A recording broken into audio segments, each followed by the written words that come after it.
ফাতেমা রাদিয়াল্লাহু তাআলা আনহা যেদিন হযরত হাসানকে জন্ম দিলেন, সাহাবী বলেন আমি দেখলাম নামাজের যে আজান, নবীকে দেখলাম অবিকল নামাজের আজানের মতো হযরত হাসানের কানে আজান দিতে দেখলাম। এ হলো 1 নাম্বার করণীয় সন্তান দুনিয়াতে আসার পর। 3 নম্বর, আমরা যারা নবজাতককে দেখতে যাব, মামা, চাচা, খালা, খালু, ফুফা, ফুফু, আমরা তার জন্য বরকতের দোয়া করব। 4 নাম্বার, শিশু কান্না করলে তার কান্না থামায়া দেওয়া মা। 5 নাম্বার, আকিকা করা। 6 নাম্বার, শিশুর সুন্দর নাম রাখা, এটা গুরুত্ব দিবেন। 7 নাম্বার, শিশুকে মাঝে মাঝে সুন্দর সুন্দর নামে ডাক দিয়া ওরে একটু খুশি করার চেষ্টা করা। 8 নাম্বার, দেখেন শিশু সন্তানকে যখন হাঁটা শিখাবেন, হাঁটা শিখানোর সময় যেন ওর হাঁটুতে কষ্ট না পায়। 9 নাম্বার, শিশুর জামার কালারের ক্ষেত্রে সচেতন হওয়া বিশেষ। 10 নাম্বারটা আপনারা আমার সাথে একটু কষ্ট করে বলতে হবে, বলবেন। শৈশব থেকে এমন পোশাকে অভ্যস্ত করা যে পোশাক সতর ঢেকে রাখে। 11 নাম্বার, সাদা পোশাকে অভ্যস্ত করা, সাদা পোশাক সর্বোত্তম পোশাক। 12 নাম্বার, গুরুত্বপূর্ণ অংশ। 12 নাম্বার, শিশুকে এমন পোশাকে অভ্যস্ত না করা যে পোশাক থেকে অহংকারের গন্ধ বের হয়। 13 নম্বর, এটা একটু বলতে হবে কষ্ট করে আমার সাথে, বলেন। ছেলে শিশুকে রেশম থেকে দূরে রাখা, স্বর্ণ থেকে দূরে রাখা। 14 নাম্বার, সব কিছু ডান দিক থেকে করার শিক্ষা দেওয়া। 15 নাম্বার, আল্লাহু আকবার বলেন। 15 নাম্বার, শিশুকে জুতা পরানো শিখানো। 16 নাম্বার, শিশুকে তাওহীদ শিক্ষা দেওয়া। 17 নাম্বার, ঈমানি তরবিয়ত শিক্ষা দেওয়া। 18 নাম্বার, মসজিদে শিশুর উপস্থিতি গুরুত্ব দেওয়া। আল্লাহ তাআলার দরবারে শুকরিয়া আদায় করছি, আল্লাহ আমাদেরকে মাহফিলে উপস্থিত হওয়ার তৌফিক দান করেছেন বলে আলহামদুলিল্লাহ। 25 পারা 7 নম্বর পৃষ্ঠা, সূরাতুশ শুরা 49-50 নম্বর আয়াতে কারিমা তেলাওয়াত করেছি। আয়াতে আল্লাহ তাআলা বলেন, লিল্লাহি মুলকুস সামাওয়াতি ওয়াল আরদ, আসমান জমিনের রাজত্ব আল্লাহর। ইয়াখলুকু মা ইয়াশা, তিনি যা ইচ্ছা তা সৃষ্টি করেন। ইয়াহাবু লিমান ইয়াশাউ ইনাসা, তিনি যাকে ইচ্ছা তাকে কন্যা দান করেন। ওয়ায়াহাবু লিমান ইয়াশাউ যুকুর, তিনি যাকে ইচ্ছা তাকে ছেলে সন্তান দান করেন। আও ইউযাউযিজুহুম যুকরানা ওয়া ইনাসা, তিনি কাউকে ছেলে মেয়ে উভয়টা দান করেন। ওয়ায়াজআলু মান ইয়াশাউ আকিমা, তিনি যাকে ইচ্ছা তাকে বন্ধা বানান, নিঃসন্তান রাখেন। আয়াতে আল্লাহ সন্তানের আলোচনায় আগে মেয়ের কথা বলছে, পরে ছেলের কথা। কিন্তু আমাদের সমাজে কন্যা সন্তান হলে অভিভাবক সহ অনেক আত্মীয় স্বজনের চেহারা কালো হয়ে যায়। 14 পারার 12 নম্বর পৃষ্ঠা, সূরা নাহলের 58 নম্বর আয়াতে আল্লাহ বলেছেন, ওয়াইযা বুশশিরা আহাদুহুম বিল উনসা যাল্লা ওয়াজহুহু মুসওয়াদ্দাও ওয়া হুয়া কাযীম, কিছু মানুষ আছে তাদেরকে যখন কন্যা সন্তানের সুসংবাদ দেওয়া হয় তাদের চেহারাটা কালো হয়ে যায়, দুঃখে ভারাক্রান্ত হয়ে যায়। অথচ আল্লাহ আগে কন্যার কথা বলছে, পরে বলছে ছেলের কথা। হাদিসে আছে রাসূলুল্লাহ সাল্লাল্লাহু আলাইহি ওয়াসাল্লাম বলেন, মান উলিদাত লাহু ইবনাতুন ফালাম ইয়াইদহা ওয়ালাম ইউহিনহা ওয়ালাম ইউসির ওয়ালাদাহু আলাইহা,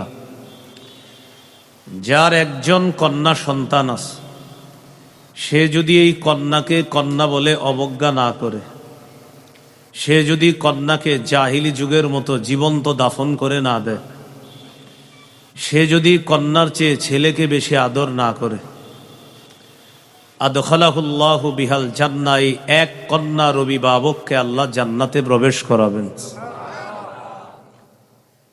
রাসূলুল্লাহ সাল্লাল্লাহু আলাইহি ওয়াসাল্লাম বলেন, মান আলা জারিয়াতাইন, যে ব্যক্তি 2 কন্যা লালন পালন করে, দাখালতু জান্নাতা আনা ওয়া হুয়া, ওয়া ফি রিওয়ায়া দাখালতু আনা ওয়া হুয়াল জান্নাতা কাহাতাইন, নবীজি বলেন, আমার এই দুই আঙ্গুল যেমন পাশাপাশি, আমি এবং দুই কন্যার অভিভাবক এইভাবে পাশাপাশি জান্নাতে প্রবেশ করব।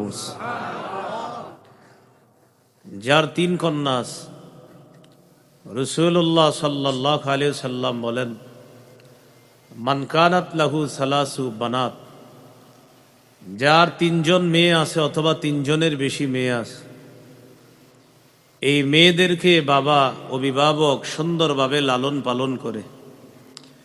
হাদিসের ভাষ্য, ফায়ুউহিন্না ওয়ায়াকফিহিন্না ওয়ায়ারহামুহুন্না, অভিভাবক এই তিন কন্যার জন্য যথেষ্ট হয়ে যায়। এই তিন কন্যাকে লালন পালন করে, এই তিন কন্যার প্রতি মায়া করে, দয়া করে। নবীজি বলেন, ওয়াজাবাত লাহুল জান্নাহ আলবাত্তাতা, ওই তিন কন্যার অভিভাবকের জন্য অবধারিতভাবে জান্নাত ওয়াজিব হয়ে যায়। তাহলে কন্যা রহমত না চেহারা কালো হওয়া? রহমত। ফাতেমা রাদিয়াল্লাহু তাআলা আনহা মহিলা মাদ্রাসায় ছাত্রীরা লেখাপড়া করে। এই জন্য কন্যাকে অবজ্ঞা না করে, কন্যাকেও সুশিক্ষায় শিক্ষিতা করার মানসিকতায়, তাদেরকে আদর্শ সভ্য একজন মা হিসাবে প্রতিষ্ঠিত করার লক্ষ্যে মহিলা মাদ্রাসায় দেওয়া, এটা অভিভাবকের দায়িত্ব, কর্তব্য। আল্লাহ আমাদেরকে কন্যাদেরকেও যথেষ্ট গুরুত্ব সহকারে যেন আমরা একজন সভ্য আদর্শ রমণী হিসাবে প্রতিষ্ঠিত করতে পারি, আল্লাহ তৌফিক দান করেন।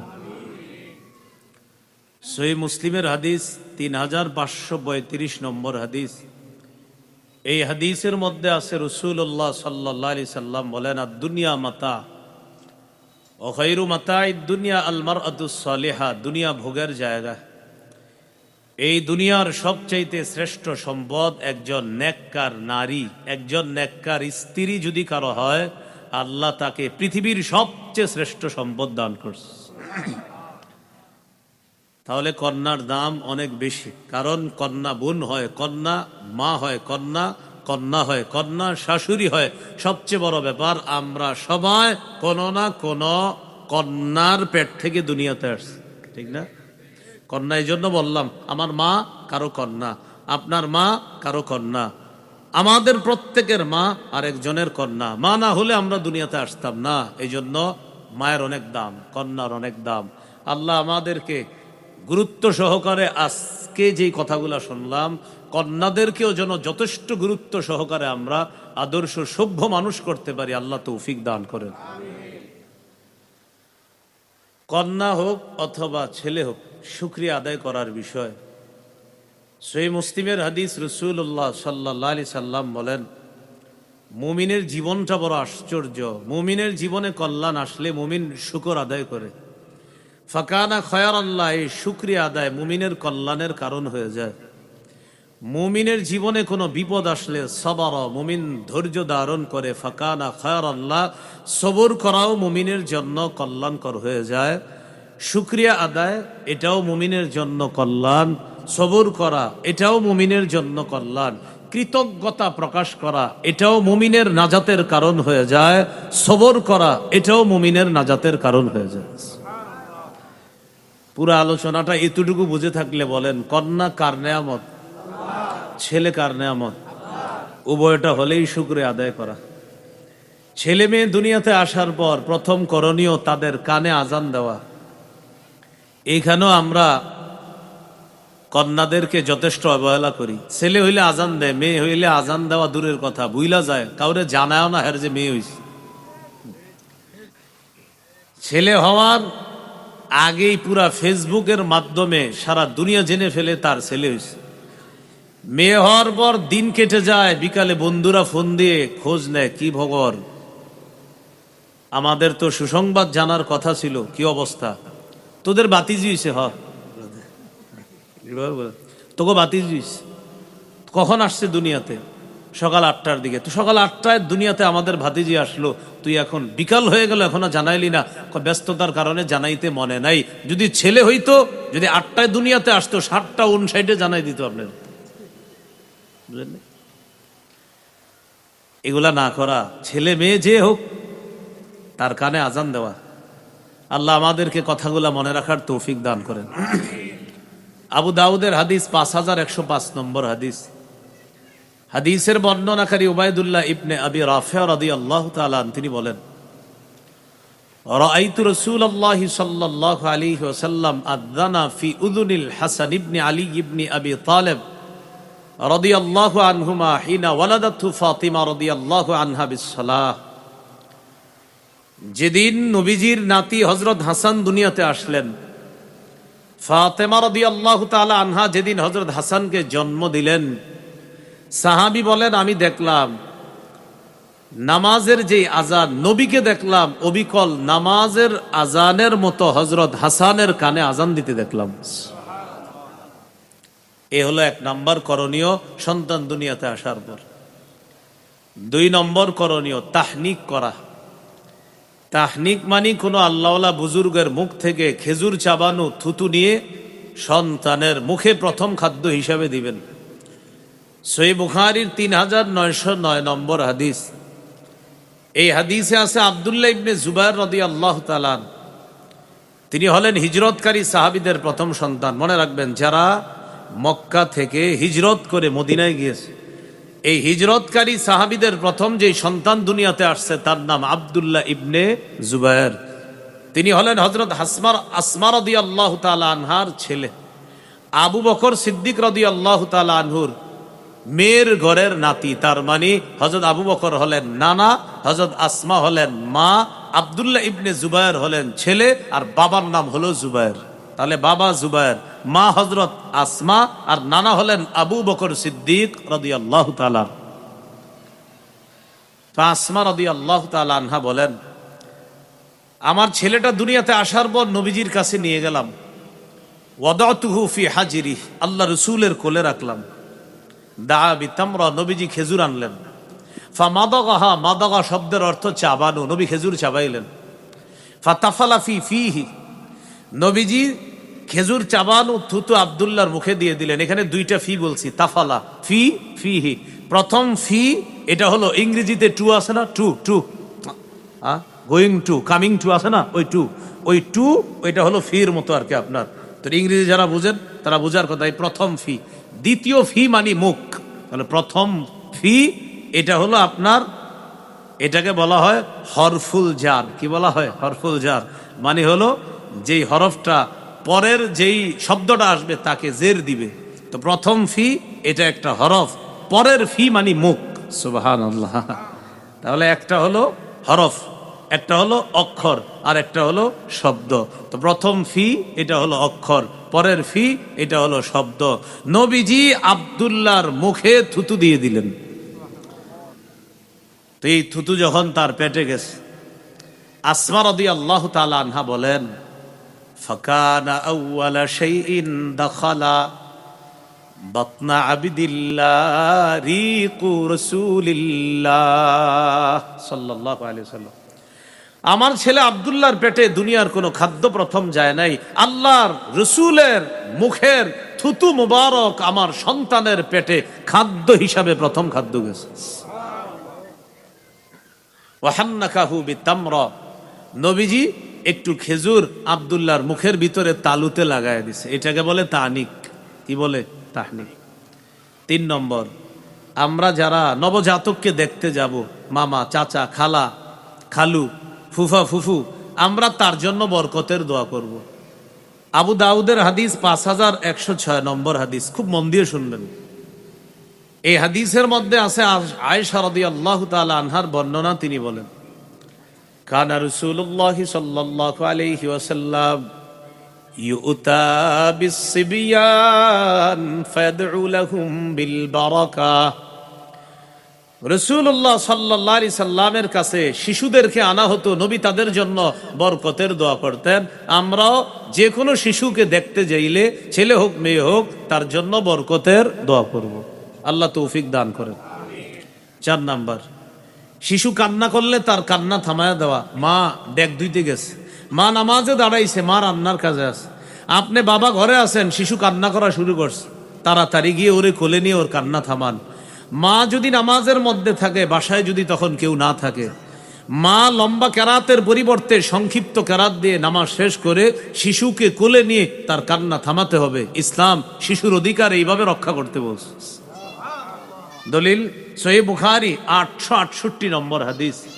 এই হাদিসের মধ্যে আছে রাসূলুল্লাহ সাল্লাল্লাহু আলাইহি সাল্লাম বলেন, ইন্নী লাআকুমু ইলাস সালাহ উরিদু আন উতাওবিলা ফিহা ফাসমাউ বুকাআস সাবিয়্যি فأتجوز في صلاته كراهية أن أشق على أمه। আমি নামাজে দাঁড়াই, লম্বা কেরাত পড়ার নিয়ত করি। নবীজির বক্তব্য, নবী বলেন আমি নামাজে দাঁড়াই, লম্বা কেরাতের নিয়ত করি। ওই মুহূর্তে যদি আমি কোনো শিশুর কান্নার আওয়াজ শুনি, আমি আমার কেরাত সংক্ষিপ্ত করি। লম্বা কেরাতের নিয়তটা পাল্টায়া কেরাত সংক্ষিপ্ত করি। কেন? আমার পিছনে যারা নামাজ পড়তেছে তাদের মধ্যে মহিলা আছে, মা আছে। ওই শিশুর মা আমার পিছনে আছে। আমার নামাজ যদি লম্বা হয় তাহলে মা পিছনে তার নামাজও লম্বা হবে, শিশুর কান্নাও বাড়তে থাকবে। এই জন্য আমি সংক্ষিপ্ত কেরাত দিয়ে নামাজ শেষ করি, যেন শিশুর কান্নাটা থেমে যায়। কিভাবে থামবে?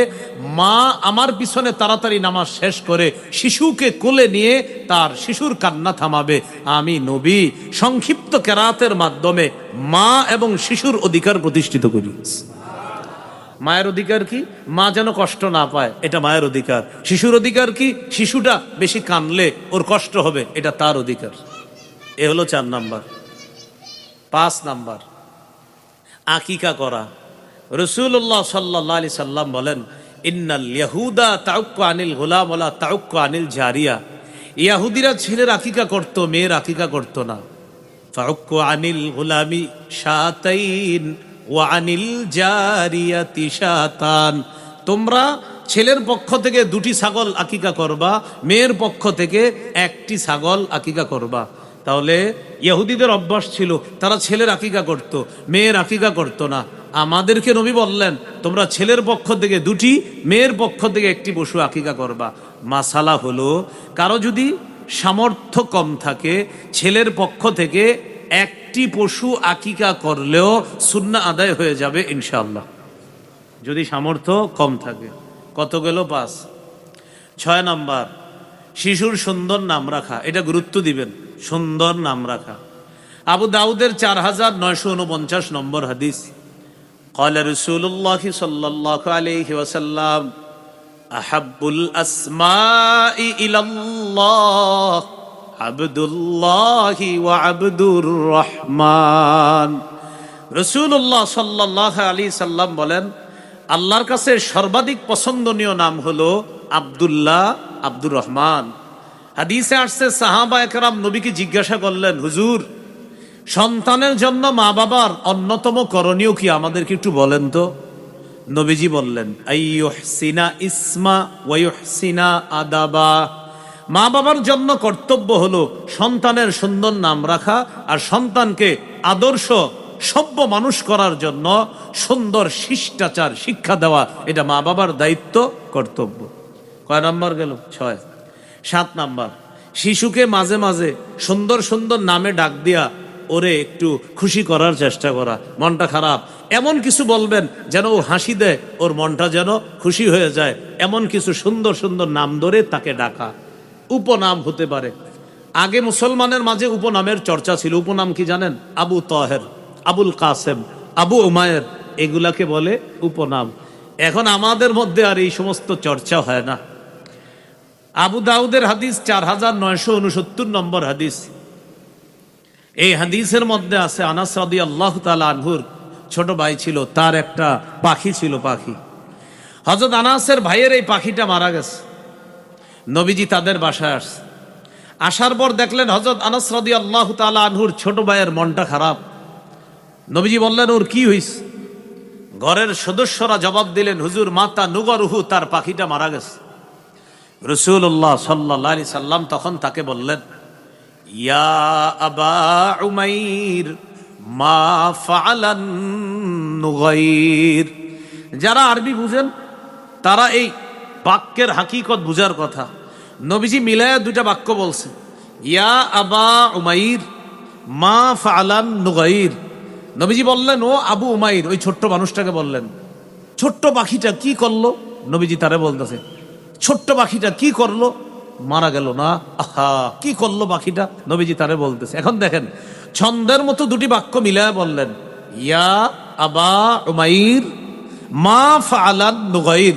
এইভাবে বাক্য দুইটা নবীজি সুন্দরভাবে মিলিয়ে বলার কারণে পাখি হারিয়ে যে তার মন খারাপ ছিল, সাথে সাথে ওর মন উৎফুল্ল হয়ে গেছে। আল্লাহ রসুল তারে খুশি করে দিস। এগুলো 7 নাম্বার। 8 নাম্বার দেখেন, শিশু সন্তানকে যখন হাঁটা শিখাবেন, হাঁটা শিখানোর সময় যেন ওর হাঁটুতে কষ্ট না পায়। এখন তো সবার পাকার ঘর, এই পাকার ঘরে হাঁটা শিখতে গিয়ে যেন শিশু কষ্ট না পায়। মন দিয়ে শোনেন, দেখেন কি বিখ্যাত হাদিস, আবু দাউদের 1109 নম্বর হাদিস। খতবানা রাসূলুল্লাহ সাল্লাল্লাহু আলাইহি ওয়াসাল্লাম, নবীজি মসজিদের মধ্যে খুতবা দিতেছে। فأقبل الحسن والحسين رضي الله تعالى عنهما। নবীজি মসজিদে জুমার খুতবা দিতেছে, হাসান হুসাইন রাদিয়াল্লাহু আনহুমা মসজিদে প্রবেশ করছে। খুতবা অবস্থায় নবীজি তাকায়া দেখে নাতি দুইজন, ইয়াসুরানি ওয়া ইয়াকুমান, বারবার হাসান হুসাইন মাটিতে পড়ে যায়, আবার দাঁড়ায়, আবার পড়ে যায়, আবার দাঁড়ায়। নবীজি খুতবা বন্ধ করে দিলেন। খুতবা বন্ধ করে মিম্বর থেকে নামলেন। আখাদাহুমা, নাতি দুইজনকে কোলে নিলেন। কথাটা মাথায় আনেন, জুমার খুতবা, পৃথিবীর শ্রেষ্ঠ খতিব তার খুতবা বন্ধ করে নাতি দুইজনকে কোলে নিলেন। নেওয়ার পর ফাসাইদা বিহিমাল মিম্বার, নবী দুই নাতিকে নিয়ে মিম্বরে গেলেন। এরপর বাকি খুতবা শেষ করছে।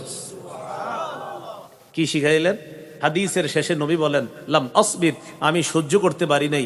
ওরা মসজিদে ঢুইকা বারবার পড়ে যাচ্ছে, আবার দাঁড়াইতেছিল, ওদের কষ্ট হচ্ছিল, আমি সহ্য করতে পারতেছিলাম না। খুতবা বন্ধ করে ওদেরকে আমি কোলে নিয়ে মিম্বরে গিয়ে আমি ওদেরকে কষ্ট দেওয়া থেকে হেফাজত করে ওদের অধিকার প্রতিষ্ঠিত করছি। কি শিখলাম ভাই? শিশু হাঁটা শিখানোর সময় ওর যেন পায়ে বেশি কষ্ট না পায়। 9 নাম্বার, শিশুর জামার কালারের ক্ষেত্রে সচেতন হওয়া। বিশেষ করে ছেলে শিশু, ওদের জামার কালার যেন আজাইরা কালার না হয়। মেয়েদের কালারে ছাড় আছে, ছেলেদের যেন আন্দাজি মার্কা কালার না হয়। হ্যাঁ, নাসাইর হাদিস 5316 নম্বর হাদিস। আব্দুল্লাহ ইবনে আমর রাদিয়াল্লাহু তাআলা আনহুমার বর্ণনা, তিনি বলেন, রাআহু রাসূলুল্লাহ সাল্লাল্লাহু আলাইহি ওয়াসাল্লাম আলাইহি সাওবানি মুআসফারান। রাসূলুল্লাহ সাল্লাল্লাহু আলাইহি সাল্লাম তার সাহাবী আব্দুল্লাহ ইবনে আমরকে দেখলেন, তার শরীরে দুটি কুসুম রঙের জামা। فقال رسول الله صلى الله عليه وسلم هذه ثياب الكفار فلا تلبسها। আব্দুল্লাহ, এগুলা কি জামা পরছো? এগুলা কাফেরদের পোশাক, না আর পরবা না, এগুলা খুলে ফেলো, এই জামা আর পরিধান করবা না। ভাই, একজন পুরুষের গায়ে নবী দেখলেন কুসুম রঙের জামা, নবী বললেন, এগুলো কি পরছো তুমি, খোলো, এগুলা আর পরবা না। তাহলে ছেলেদের ক্ষেত্রে একটু সচেতন হওয়া। কত গেল? 9। 10 নাম্বারটা আপনারা আমার সাথে একটু কষ্ট করে বলতে হবে। বলবেন?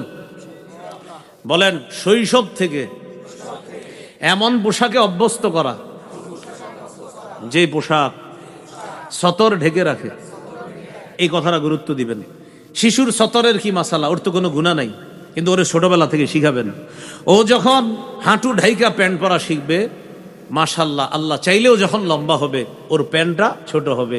দেখবেন শিশুর প্যান্ট যখন ছোট হয় ও প্যান্ট খালি টানতে থাকে হাঁটু ঢাকার জন্য। কেন? এতদিন ওর হাঁটু ঢাকা ছিল, হঠাৎ ওর হাঁটু ঢাকা নাই, এজন্য খালি প্যান্ট টানে। আপনি শুকরিয়া আদায় করবেন যে আমাদের রব আপনার সন্তানের মস্তিষ্কে অসাধারণ একটা বিষয় আল্লাহ তাআলা ফিট করে দিয়েছে, যে ওর মস্তিষ্কে বসে গিয়েছে যে আমি মুসলমানের সন্তান, মুসলমান, আমার হাঁটুটা ঢাকা রাখতে হয়। ওর মস্তিষ্কে আল্লাহ এটা ঢুকাই দিয়েছে। এই জন্য শৈশব থেকে এটা প্র্যাকটিস করা। সূরা আরাফের 26 নম্বর আয়াতে আল্লাহ বলেন, ইয়া বানি আদম কদ আনজালনা আলাইকুম লিবাসা ইউয়ারি সাওআতিকুম ওয়ারিশা। হে আদম সন্তান, আমি তোমাদেরকে এমন পোশাক দিলাম যে পোশাক তোমাদের লজ্জাস্থান ঢেকে রাখে, যে পোশাক সৌন্দর্যতার কারণ। ওয়ালিবাসুত তাকওয়া, যালিকা খায়র। আল্লাহ বলেন তাকওয়ার পোশাক সর্বোত্তম পোশাক। আল্লাহ আমাদেরকে কথাটা গুরুত্ব সহকারে নেওয়ার তৌফিক দান করেন। 11 নাম্বার, সাদা পোশাকে অভ্যস্ত করা। সাদা পোশাক সর্বোত্তম পোশাক। অন্য কালার পরা যাবে, বাকি সাদা কালার সর্বোত্তম কালার। আবু দাউদের হাদিস 4061 নম্বর হাদিস। এই হাদিসের মধ্যে আছে ক্বালা রাসূলুল্লাহ সাল্লাল্লাহু আলাইহি ওয়াসাল্লাম ইলবাসু মিন সিয়াবিকুমুল বায়াস ফাইন্নাহা খায়রু সিয়াবিকুম। রাসূলুল্লাহ সাল্লাল্লাহু আলাইহি সাল্লাম বলেন, তোমরা তোমাদের পোশাকের মধ্য থেকে সাদা পোশাক পরো। কেন? সাদা পোশাক সর্বোত্তম পোশাক। ওয়াকাফিনু ফিহা মাউতাকুম, তোমাদের মধ্যে যারা মারা যায় তাদেরকে সাদা পোশাকে কাফন দিবা। কি শিখলাম? জীবিতরা সাদা পোশাক পরবা, মৃতদেরকেও সাদা পোশাক পরাবা। এখান থেকে একটা শিক্ষা আছে। আমরা যারা জীবিত আছি সাদা পোশাকের দিকে মাঝে মাঝে তাকাইবেন আর চিন্তা করবেন, আমি যদি একটু পরে মারা যাই, ঠিক কিছুক্ষণ পরে আমার স্বজনরা আমারে এই সাদা পোশাকেই কবরে রেখে আসবে। এটা যেন আপনাকে মৃত্যুর কথা স্মরণ করায় দেয়। এগুলো 11 নাম্বার। 12 নাম্বার গুরুত্বপূর্ণ অংশ। 12 নাম্বার, শিশুকে এমন পোশাকে অভ্যস্ত না করা যে পোশাক থেকে অহংকারের গন্ধ বের হয়। আপনার সন্তান খুব দামি একটা পোশাক পরছে, সে গিয়ে এমন শিশুদের সাথে মিশছে যে শিশুরা আপনার কম দামি জামা পরা। এখন ও গিয়ে ওদের সাথে বলতেছে, এইগুলা কি পরছো তোমরা, দেখছো আমার বাবা কি কিনে দিছে। আপনার সন্তান যেন এটা কখনো না বলে, খুব সতর্ক থাকবেন। আপনার সন্তান যাদের সাথে মিশতেছে ওদের ব্যাপারটা একটু মাথায় রেখে আপনার সন্তানটাকে চালানোর চেষ্টা করবেন। ও যেন কখনোই অহংকারী না হয়, অহংকারের পোশাক যেন ওর শরীরে না আছে। দেখেন আপনার সামর্থ্য আছে, অনেক টাকার জামা পরানোর সামর্থ্য আছে, এটা আমি স্বীকার করছি, কিন্তু আমি বলছি পোশাক যেন ওকে অহংকারী না বানায়, এটা হলো উদ্দেশ্য। 12 নাম্বার গেল এটা। হাদিসের মধ্যে রাসূলুল্লাহ সাল্লাল্লাহু আলাইহি সাল্লাম বলেন, কুলু ওয়াশরাবু ওয়া তাসাদ্দাকু ওয়ালবাসু মা লাম ইউখালিতু ইসরাফুন আও মাখিলা। তোমরা খাও, তোমরা পান করো, তোমরা দান করো, তোমরা পোশাক পরিধান করো, যতক্ষণ অপচয়ের কারণ না হয়, যতক্ষণ অহংকারের কারণ না হয়। উম্মত পানাহার করো, পানাহার যেন তোমাকে অপচয়কারী না বানায়, অহংকারী না বানায়। উম্মত তুমি দান করো, দান যেন তোমাকে অহংকারী না বানায়। উম্মত তুমি পোশাক পরিধান করো, শোনো পোশাক যেন তোমাদেরকে অহংকারী না বানায়, অপচয়কারী না বানায়। আমাদের নবীর এই উপদেশটা গুরুত্ব সহকারে নিয়ে বাস্তব জীবনে আমলে আনার তৌফিক দান করেন। কত গেল? 12। সংখ্যাগুলো একটু গণনায় রেখে করে ফেলি, নিয়ে আসবেন। কত গেল? 12। 13 নম্বর, এটা একটু বলতে হবে কষ্ট করে আমার সাথে বলেন। ছেলে শিশুকে রেশম থেকে দূরে রাখা, স্বর্ণ থেকে দূরে রাখা। কাকে? ছেলে শিশুকে রেশম থেকে দূরে রাখা, স্বর্ণ থেকে দূরে রাখা। ক্বালা রাসূলুল্লাহ সাল্লাল্লাহু আলাইহি ওয়াসাল্লাম উহিল্লাত যাহাবু ওয়াল হারিরু লিউনাসি উম্মতি ওয়া হুররিমা আলা যুকুরিহা। রাসূলুল্লাহ সাল্লাল্লাহু আলাইহি সাল্লাম বলেন, আমার উম্মতের মেয়েদের জন্য রেশম হালাল, স্বর্ণ হালাল। আমার উম্মতের ছেলেদের জন্য রেশম হারাম, স্বর্ণ হারাম। আমার উম্মতের ছেলেদের জন্য রেশম হারাম, স্বর্ণ হারাম। তাহলে শৈশব থেকে ওরে এগুলা থেকে দূরে রাখা। 14 নাম্বার, সব কিছু ডান দিক থেকে করার শিক্ষা দেওয়া। সহিহ বুখারীর 168 নম্বর হাদিস। এই হাদিসের মধ্যে আছে, কানা রাসূলুল্লাহ সাল্লাল্লাহু আলাইহি ওয়াসাল্লাম ইউজিবুহু তায়াম্মুনু ফিত তানাউলি ওয়াত তারাজ্জুলি ওয়া তুহুরিহি ওয়া ফি শানিহি কুল্লি। নবীজি জুতা পরা, মাথা আশ্রানো, পবিত্রতা অর্জন করা, এমনকি সব কিছু তিনি ডান দিক থেকে করা পছন্দ করতেন। সন্তানকে কিছু দিবেন, ও বাম হাত দিলে আপনি মাথা নাড়ায় বলবেন। এবার ওরা ডান হাত শিখাবেন এইভাবে। এরপরে দিতে দিতে একদিন ও আপনারে বাম হাত দিয়ে ও নিজেই মাথা নাড়াবে, একদিন এমন করবে, ডান হাত দিবে এইভাবে। শুকরিয়া আদায় করবেন যে আমার সন্তানের মস্তিষ্কে আল্লাহ ডান আর বামের গুরুত্বটা আল্লাহ, পার্থক্যটা আল্লাহ ওর মস্তিষ্কে বসায় দিচ্ছে। এইভাবে ওরা ডানের গুরুত্ব শিক্ষা দেওয়া। কত গেল? 14। 15 নাম্বার, আল্লাহু আকবার পড়েন। কেন আল্লাহু আকবার বললাম? আমাদের নবী আমাদেরকে জুতা পরাও শিখিয়ে দিছে। সুবহানাল্লাহ। 15 নাম্বার, শিশুকে জুতা পরানো শিখানো। ক্বালা রাসূলুল্লাহ সাল্লাল্লাহু আলাইহি ওয়াসাল্লাম লা তামশি ফি না'লিন ওয়াহিদ। রাসূলুল্লাহ সাল্লাল্লাহু আলাইহি সাল্লাম বলেন, এক পায়ে জুতা পরিধান করবা না। বুখারীর বর্ণনা লিউনিলহুমা জামিআ আও লিহফিহিমা জামিআ, হয়তো দুই পায়ে জুতা রাখবা, না হয় দুই পা খোলা রাখবা। শিশুকে যদি এক পায়ে জুতা পরান আর এক পা খালি রাখেন, বারবার উপরে যাবে, অ্যাক্সিডেন্টের সম্ভাবনা আছে।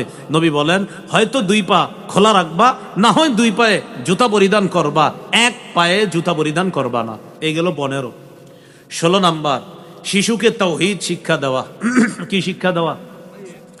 আমাদের দেশে এখন শিরিকের রমরমা ব্যবসা। কিসের? শিরিকের।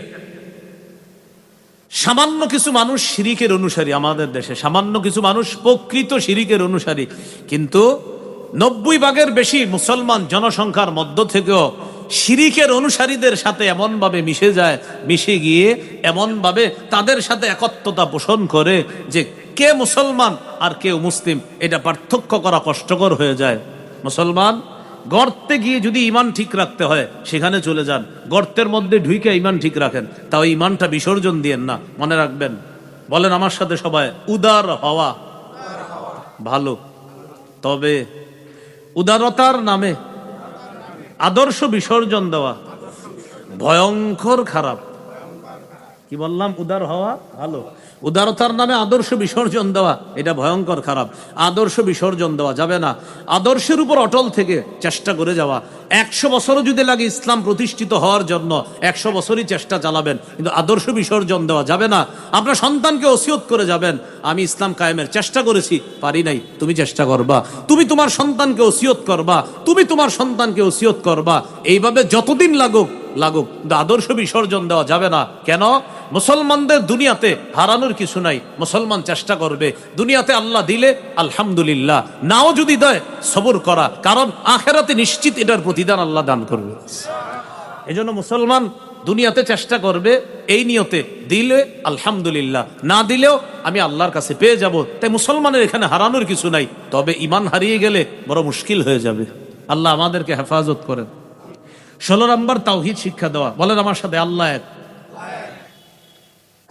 আল্লাহ অমুখাপেক্ষী, তিনি সন্তান জন্ম দেন না, জন্ম নেন না, তার সমকক্ষ কেউ নেই। আল্লাহ ছাড়া যাদের উপাসনা করা হয় তারা খেজুরের বিচির উপরের চামড়াটা, এই চামড়ারও মালিক না, ক্ষমতা রাখে না। আবার বলেন, আল্লাহ ছাড়া যাদের উপাসনা করা হয় তারা খেজুরের বিচির উপরের চামড়ারও মালিক না। দলিল 22 পারা 15 নম্বর পৃষ্ঠা, সূরা ফাতির 13-14 নম্বর আয়াত। কত নম্বর আয়াত? সূরা ফাতিরের 13-14 আয়াতে আল্লাহ বলেছেন, জালিকুমুল্লাহ, তিনি আল্লাহ, রব্বুকুম, তোমাদের রব, লাহুল মুলকু, রাজত্ব তার, ওয়াল্লাযীনা তাদউনা মিন দুনিহি, আল্লাহ ছাড়া তোমরা যাদেরকে ডাকো, যাদের ইবাদত করো, মা ইয়ামলিকুনা মিন কিতমির, তারা খেজুরের বিচির উপরের চামড়ারও ক্ষমতা রাখে না। খেজুরের বিচির উপরের চামড়াটা অনেক ভারী, একদম পাতলা। এই কিতমির কোরআনের সূরা ফাতিরের 13-14 নম্বর আয়াত, 22 পারা 15 নম্বর পৃষ্ঠা যে আসছে, মায়াম লিকুনা মিন কিতমির। এই কিতমির অর্থ হলো খেজুরের বিচির উপরের যে পাতলা চামড়া, এই চামড়ারও মালিক না আল্লাহ ছাড়া মানুষ যাদের উপাসনা করে। তো যারা এতটুকুরও ক্ষমতা রাখে না, তাদের প্রশংসা করার কি আছে? হ্যাঁ, আপনারা ভয় পাচ্ছেন, কি আছে? এই যে ভয় পাইতেছেন না, এটাও কোরআনে আছে। এই যে আপনারা চুপচাপ রয়েছেন না, এটাও কোরআনে আছে। সূরা আনকাবুত 16-17 নম্বর আয়াত, 20 নম্বর পারা 17 নম্বর পৃষ্ঠা আল্লাহ তাআলা বলেন, ইব্রাহিম নবী তার জাতিকে বলছে, ইন্নামা তা'বুদুনা মিন দুনিল্লাহি আওসানা, তোমরা আল্লাহ ছাড়া কিছু প্রতিমা পূজা করছো, তাখলুকুনা ইফকার, কিছু মিথ্যা রচনা করছো। কি রচনা? মিথ্যা। প্রতিমা পূজা করে আর মিথ্যা রচনা করে, বলে যে এই প্রতিমার এই উপকার, ওই প্রতিমার এই উপকার। যারা তাদের উপাসনা করে এটা তাদের ধর্মীয় ব্যাপার, কিন্তু কোনো মুসলমানও যদি গিয়ে বলে হ্যাঁ এই প্রতিমা এই উপকার করে, ওই উপকার করে, আল্লাহ কি বললেন কোরআনে? অতাখলুকুনা ইফকা, একটা আল্লাহ ছাড়া অন্যান্য দেবদেবীর পূজা করো, প্রতিমার পূজা করো, আবার কিছু মিথ্যা রচনাও করো। তো যারা মিথ্যা রচনা করে এটা তাদের ধর্মীয় ব্যাপার, কিন্তু কোনো মুসলমান এই মিথ্যা সায় দেয় কিভাবে? একটু আগে আপনারাও চুপচাপ সায় দিয়েছেন। এই একটু আগে চুপচাপ বসে রয়েছেন, কারণ কেন জানেন? আমি একটু আগে বললাম 90% বেশি মুসলমান, এটা হলো আমাদের দেশের সবচেয়ে বড় চাপাবাজি এখন। কারণ কিচ্ছু বলতে পারে না, সবাই চুপচাপ থাকে, ইন্না লিল্লাহ, না জানি কি হয়ে যায়, এরকম টেনশন। আল্লাহ আমাদেরকে হেফাজত করেন। আপনার কবরে আমি যাব না, আমার কবর আপনি যাবেন না, কিন্তু আপনাকে আমি আবদার করে যাচ্ছি আল্লাহর হস্তে ইমানটা ঠিক রেখে নেই। দরজা বন্ধ করে ঘরে বসে থাকেন। যদি বলেন হুজুর ঘরেও ইমান হরণ করতে একদল মানুষ এসে আমার জ্বালায়, ঘরের ভিতরে আন্ডারগ্রাউন্ড বানান, ওখানে লুকাইয়া থাকেন, ইমান দিয়ে দিয়েন না, ইমান দিয়ে দিয়েন না, সত্যি করে বলছি, ইমান দিয়ে দিয়েন না, বিপদে পড়ে যাবেন। আল্লাহ হেফাজত করেন। 16 নম্বর, সন্তানকে তাওহীদ শিক্ষা দেওয়া। তিরমিজির হাদিস 2516 নম্বর হাদিস। এই হাদিসের মধ্যে আসছে রাসূলুল্লাহ সাল্লাল্লাহু আলাইহি সাল্লাম আব্দুল্লাহ ইবনে আব্বাস রাদিয়াল্লাহু তাআলা আনহুমাকে বললেন, ইহফাজিল্লাহ ইয়াহফাজকা, আব্দুল্লাহ, আল্লাহর বিধিবিধানগুলা রক্ষা করবা, আল্লাহ তোমারে রক্ষা করবে। ইহফাজিল্লাহ তাজিদহু তুজাহাকা, তুমি সদা সর্বদা আল্লাহকে স্মরণে রাখবা, বিপদে আপদে আল্লাহকে কাছে পাইবা। ইযা সাআলতা ফাসআলিল্লাহ, আব্দুল্লাহ যখন তুমি চাইবা আল্লাহর কাছে চাইবা। ওয়া ইদাস্তাআনতা ফাস্তাইন বিল্লাহ, আর যখন সাহায্য প্রার্থনা করবা আল্লাহর কাছে সাহায্য প্রার্থনা করবা। এইভাবে সন্তানকে তাওহীদ শিক্ষা দেওয়া। 17 নাম্বার, ঈমানি তরবিয়ত শিক্ষা দেওয়া। ঈমানি তরবিয়তের মধ্যে শ্রেষ্ঠ তরবিয়ত নামাজের তরবিয়ত শিক্ষা দেওয়া। 7 বছর বয়সে সন্তানকে নামাজের আদেশ করা, 10 বছর বয়সে প্রয়োজনে তাকে মৃদু আঘাত করা। আপনার সন্তান 7 বছর বয়সে নামাজের কথা বললেই যে শুনবে বিষয়টা এমন না, শৈশব থেকে ওরে নামাজে অভ্যস্ত করা। যারা মা আছে, মাকে বলবেন সন্তান যখন ঘুমায় মাঝে মাঝে ওর পাশে দাঁড়ায় যেন মা নামাজ পড়ে। সাধারণত শিশুদের হঠাৎ ঘুম ভেঙে গেলে ও যেন চোখ খুলে দেখে মা নামাজের মধ্যে আছে। শিশুরা যখন হঠাৎ কিছু দেখে ওর মস্তিষ্কে এটা কাজ করে, ওর অন্তরে এটা নিয়ে কল্পনা শুরু হয়ে যায়, ঘটনা কি, আম্মা এটা কি করে, এই আম্মা কি করে, এটা যেন ওর মধ্যে কাজ করা শুরু করে। হঠাৎ ঘুম ভেঙেই যেন দেখে মা নামাজে আছে। আপনি মাঝে মাঝে সুন্নত বিতির নফল নামাজ ঘরে পড়বেন, আপনার 1.5-2 বছরের শিশুটা দেখবেন দৌড়ে গিয়ে আপনার পাশে নামাজে দাঁড়ায় যাবে। ওর পরনে কাপড় না থাকলেও টুপি একটা দিয়ে আপনার পাশে দাঁড়ায় যাবে। যারা বাবা আছেন ভালো বলতে পারবেন, হ্যাঁ, 1.5-2 বছর বয়স, পরনে কাপড় নাই, কিন্তু দেখে কি আপনি নামাজ পড়লে মাথায় কি যেন একটা থাকে, এটা ওর মাথায় ঢুকছে। তখন ওর চিন্তা হইলো যে কাপড় আছে না আছে এটা চিন্তার বিষয় না, মাথায় ছিঁড়ে এটা ঠিক রাখতে হবে। ছোট মানুষ কোত্থে টুপি একটা নিয়ে মাথায় দিয়ে এই বাবার পাশে গিয়ে দাঁড়ায় যায়। এবার বাবার দিকে তাকায়, কি করে দেখে বাবার ঠোঁট নড়ে, ও ঠোঁট নাড়াইতে থাকে।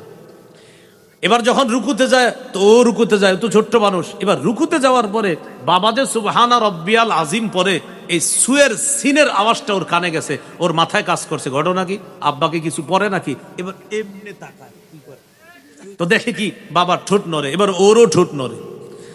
এবার আপনি সালাম ফিরানোর পর যখন আঙ্গুলের করগুলা গনতে থাকবেন, সুবহানাল্লাহ বা ইস্তেগফার পড়তেছেন, 3 তাসবিহ পালন করতেছেন, আপনি এগুলা পড়তেছেন, ও আপনার দিকে আর আঙ্গুলের করের দিকে তাকায়, ও ঠোঁট নাড়ে আর আঙ্গুলের কর গনতে থাকে। এইভাবে রবের শুকরিয়া আদায় করেন যে রব আপনার সন্তানের মস্তিষ্কে অসাধারণ একটা বিষয় আল্লাহ বসিয়ে দিয়েছেন। এইভাবে ওরে সন্তানকে বড় করা। তখন যখন ওর বয়স 7 হবে তখন আপনি ওরে আর আদেশও করা লাগবে না, কারণ ও মাথায় এটা ঢুকে গেছে যে আমি এমন এক পরিবারের সন্তান যেই পরিবারে নামাজ পড়া এটা একটা সহজ বিষয়, কমন বিষয়। এই পরিবারে নামাজ পড়াটাই এটা একটা সহজ বিষয়, এটা যেন ওর মাথায় কাজ করে।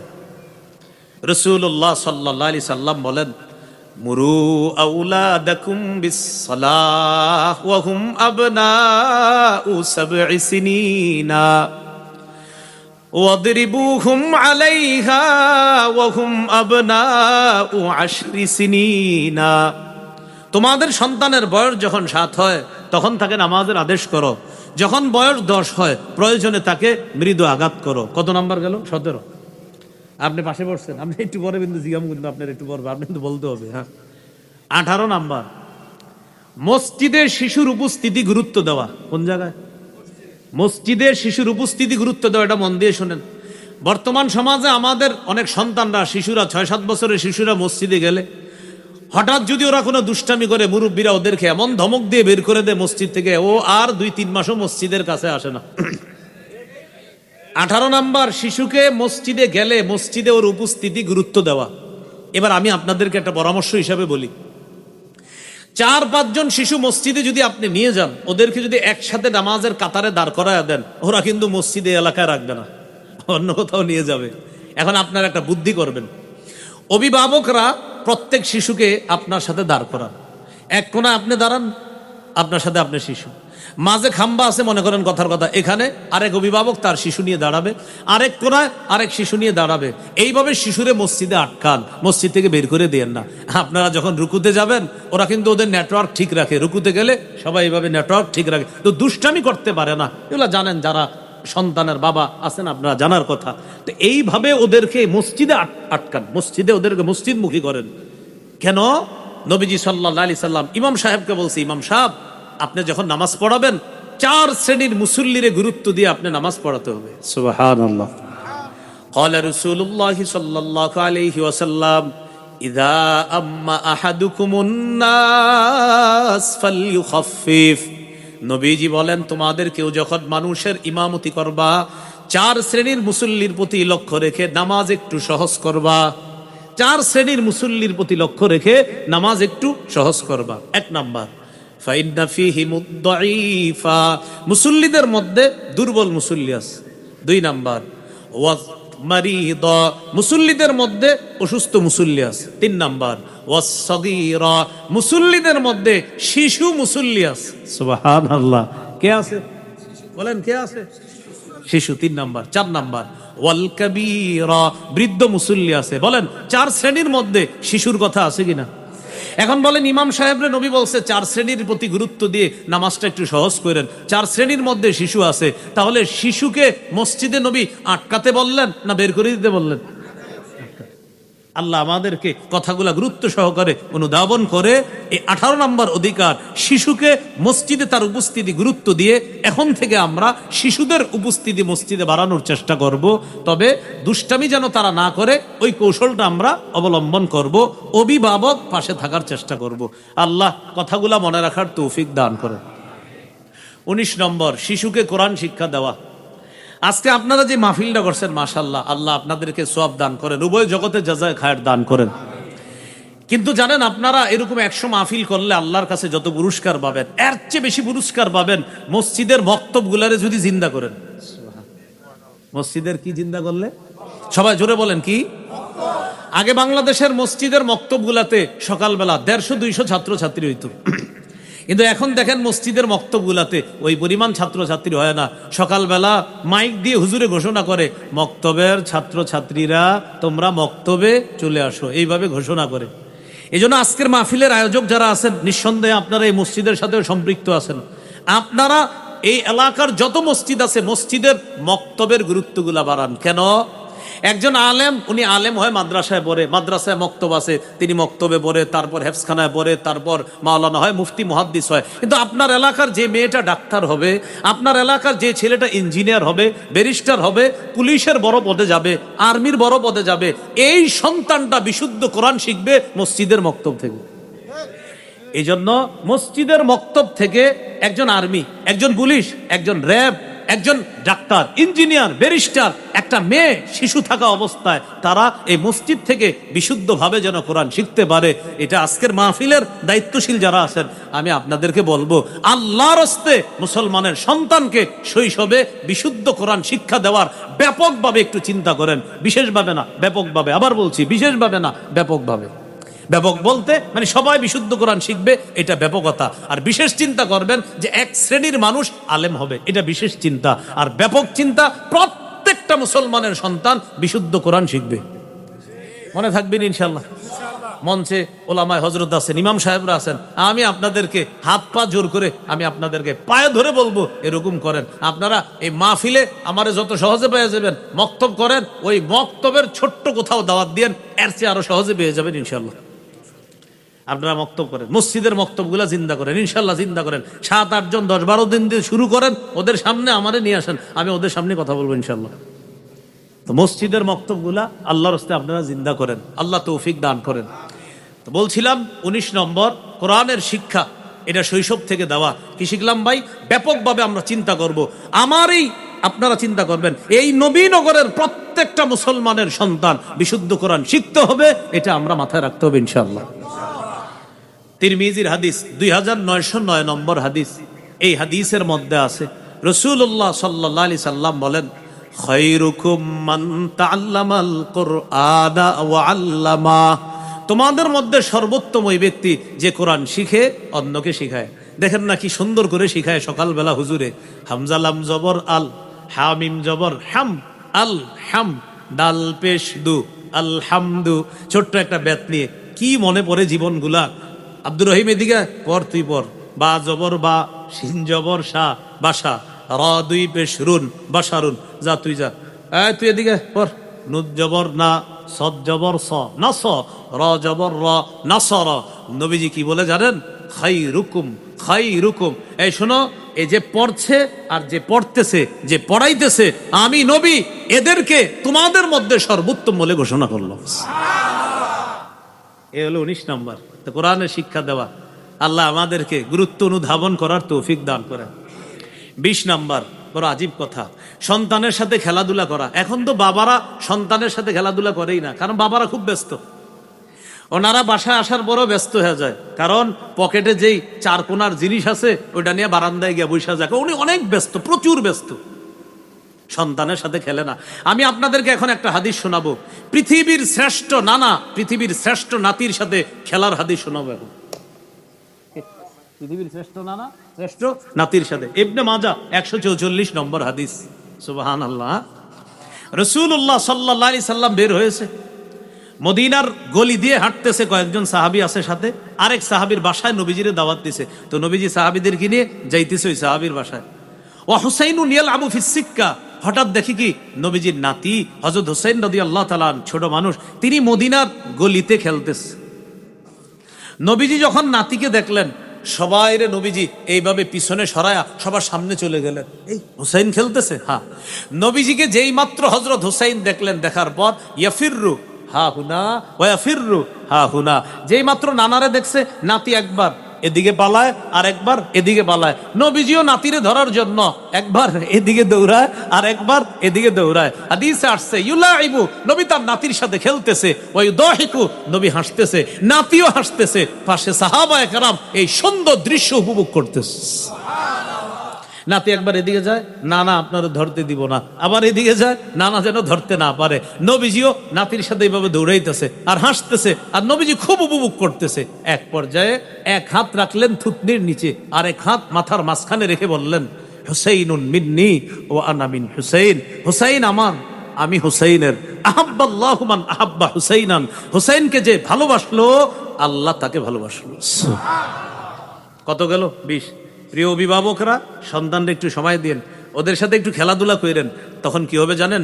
4-5 দিন যখন বাচ্চাগুলোর সাথে খেলবেন, ও আপনার জন্য অপেক্ষা করবে, বাবা কখন আসবে, বাবার সাথে খেলবো। এইভাবে আপনার জন্য অপেক্ষা করান, এটা শিখান। অন্যথায় ও কিন্তু এই জিনিসে আকৃষ্ট হয়ে যাবে, মত্ত হয়ে যাবে, আপনার অপেক্ষা আর করবে না, ও এটার অপেক্ষা করবে। আম্মু তাড়াতাড়ি কার্টুনটা ছাড়ো, না হয় খানা খাবো না। আল্লাহ আমাদের সকলকে কথাগুলো বোঝার তৌফিক দান করেন। কতগুলো? 20 নম্বর। 21 নম্বর, শিশু সন্তানকে ভালোবাসা। মাঝে মাঝে জড়ায়া ছোট্ট ছেলেটাকে, মেয়েটাকে জড়িয়ে ধরে বলবেন, আল্লাহ আমি ওরে খুব ভালোবাসি, আপনিও ভালোবাসেন, এইভাবে আল্লাহকে বলবেন। সহিহ বুখারীর 5884 নম্বর হাদিস।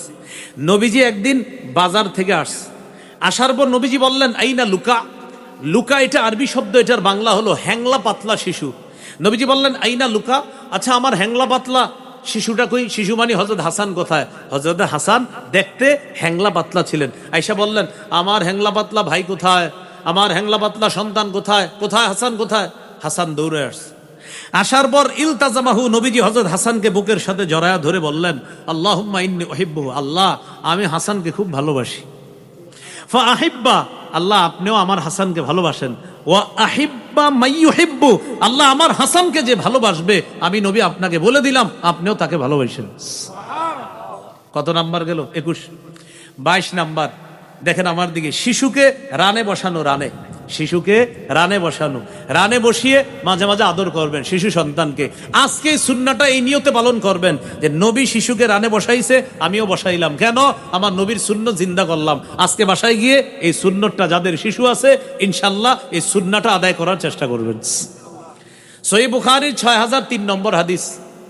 উসামা ইবনে যায়েদ রাদিয়াল্লাহু তাআলা আনহু বলেন, কানা রাসূলুল্লাহ সাল্লাল্লাহু আলাইহি ওয়াসাল্লাম ইয়াখুযুনি ওয়া ইউকঈদুনি আলা ফাখিজি ওয়া ইউকঈদুল হাসান আলা ফাখিজিহিল উখরা। উসামা ইবনে যায়েদ বলেন, আল্লাহ নবী আমাকে ধরে তার এক রানে বসাইতেন, হাসানকে আরেক রানে বসাইতেন। উসামা হলেন নবীজির ছেলের ঘরের নাতি, ছেলে মানি পালক পুত্র যায়েদ বিন হারেসা রাদিয়াল্লাহু তাআলা আনহুর সন্তান উসামা। তাহলে আপনারা বলেন তো, ছেলের ঘরের নাতির সম্পর্কে নবী কি হবে? দাদা। বলেন কি হবে? তাহলে এক রানে দাদার নাতি, আরেক রানে হযরতে হাসানকে বসাইছে, তাহলে নানার নাতি। এবার একটু কল্পনায় আনেন, নবীজির এক রানে দাদার নাতি, আরেক রানে নানার নাতি। মানে আপনারা যারা দাদাও আছেন নানাও আছেন, কথার কথা, আপনি এই সুন্নাহটা পালন করেন যে আপনার ছোট্ট একজন নাতি আছে, তা আপনি দাদা, এই দাদার নাতিকে এক রানে বসান। আপনার মেয়ের ঘরের নাতি আছে, আপনার ওই মেয়ের ঘরের নাতিকে আরেক রানে বসান। একই ব্যক্তি নানা দাদা হিসাবে আল্লাহ রাসূলের সুন্নাহটা জিন্দা করেন। নবীজি দুই নাতিকে এইভাবে জড়ায় ধরলেন, ধরার পর আল্লাহকে বললেন, আল্লাহুম্মা আরহামহুমা ফাইন্নী আরহামুহুমা। আল্লাহ, উসামাকে আর হাসানকে আমি খুব মায়া করি, আল্লাহ আপনিও ওদের দুইজনকে মায়ার চাদরে আবদ্ধ করে নেন। কত নাম্বার গেল? 22। 23 নম্বর, শিশুকে স্নেহ করা। শুধু আপনার শিশু না, যার শিশু হোক প্রত্যেকের শিশুকে স্নেহ করবেন। সমাজে কিছু মানুষ আছে, এরা শুধু নিজের শিশুকে স্নেহ করে, অন্যের শিশুরে দেখলে একটা হাসিও দেয় না, উল্টা অন্যের শিশু যদি তারে দেখে আর ওই রাস্তা দিয়ে হাঁটে না। কিছু মানুষ এমন অভিনয় করে শিশুদেরকে দেখলে মনে হয় যে উনি এশিয়া মহাদেশ চালায়, আসলে এলাকার চা দোকানের সামনে বসে রয়েছে। কেন? আপনি একটা হাসি দিলে সমস্যা কথা না, বাচ্চারে দেখলে একটা হাসি দিবেন, আল্লাহ খুশি হয়। তো কি করে জানেন? চেহারাটা এমন করে, মানে আরেকজনের শিশু, আরেকজনে বলে এটা কার ছেলে রে, এটা কার মেয়ে রে, মানে উনি খুব একটা ভাব নিতেছে যে এশিয়া মহাদেশ যে কোনো মুহূর্তে উনি দখল করতে পারে। কেন?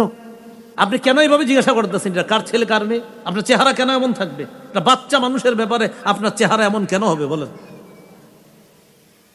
ও আপনার শত্রুর ছেলে, মনে করেন বাচ্চাটা আপনার শত্রুর ছেলে, আপনার শত্রুর মেয়ে, ও তো নিষ্পাপ।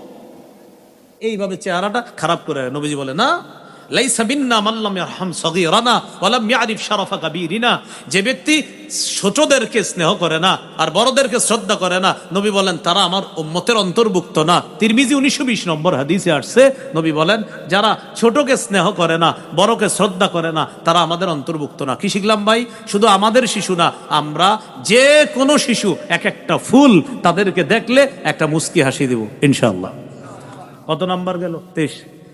24 নম্বর, শিশুকে চুমু দেওয়া। একটা আজীব হাদিস শোনেন, সহিহ বুখারীর 5997 নম্বর হাদিস। রাসূলুল্লাহ সাল্লাল্লাহু আলাইহি সাল্লামের এক সাহাবী, তার নাম আকরা ইবনে হাবেস, তিনি বলেন, ইন্নালি আশারাতাম মিনাল ওয়ালাদ মা ক্বাব্বালতু আহাদাম মিনহুম। নবীজির সাহাবী আকরা ইবনে হাবেস বলেন, আমার 10 জন সন্তান, আমি একজনেরও চুমা দেই না। নবীজির এই কথা বলছে। নবীজি বলে, এই মিয়া তুমি কি বলো? জি হুজুর, আমার 10 জন সন্তান, একজনকে আমি আদর করে চুমু দেই না। নবীজি বললেন, মান লা ইয়ারহাম লা ইউরহাম। যে দয়া করে না তাকে দয়া করা হয় না। তুমি যদি তোমার সন্তানকে মায়া না করো তো তোমাকেও তো মায়া করা হবে না। কত নাম্বার গেল? 24। 25 নাম্বার, আপনি একটা ডিলিশাস খাদ্য খাইতেছেন, লোভনীয় খাদ্য খাইতেছেন, একটা ভালো খাদ্য খাইতেছেন, এই খাদ্যটা শিশুর স্বাস্থ্যের জন্য ক্ষতিকারক না। এখন আপনার পাশে শিশু বসা, আপনি কি করবেন?